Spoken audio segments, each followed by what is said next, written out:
প্রিয় ঠাকুরগাঁওবাসী, আজ আমি লজ্জিত। পরিচয় দিতে কষ্ট হচ্ছে। আমার বাড়ি ঠাকুরগাঁও। চলছে সিয়াম সাধনার মাস, পবিত্র রমজান মাস, যেখানে প্রতিটি মুসলমান নামাজ রোজায় আল্লাহকে খুশি করতে ব্যস্ত। ঠিক সেই সময় দর্শনের খবরে চারদিক সয়লাব। আর ঠিক তখনই বিশ্বাস করতে কষ্ট হচ্ছে, আমার প্রিয় ঠাকুরগাঁওয়ের সহজ সরল মানুষগুলোর ঘিরে একজন দুর্ধর্ষ দর্শকের আবির্ভাব হয়ে গেছে।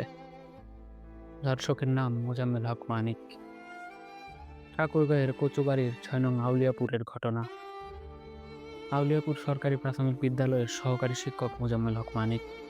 আর ঠিক সেই বিদ্যালয়ের চতুর্থ শ্রেণীর ছাত্রী আনিকা রায়। আজ সকাল ১০টায় যখন আনিকা রায় মোজাম্মেল হক মানিকের কাছে প্রাইভেট পড়তে যায়, ঠিক সেই সময়ে মোজাম্মেল হক মানিক নরপশুর মতো ঝাঁপিয়ে পড়ে আনিকা রায়ের উপর। ঘটে যায় ধর্ষণের মতো নেক্কারজনক একটি ঘটনা। তারপর আনিকা রায়কে ভর্তি করা হয় ঠাকুরগাঁও সদর হাসপাতালে। প্রিয় ঠাকুরগাঁওবাসী, আনিকা রায়ের মায়ের আধাহারি দেখুন। কোনো জবাব কি আছে দেওয়ার মতো আপনার কাছে বা আমার কাছে?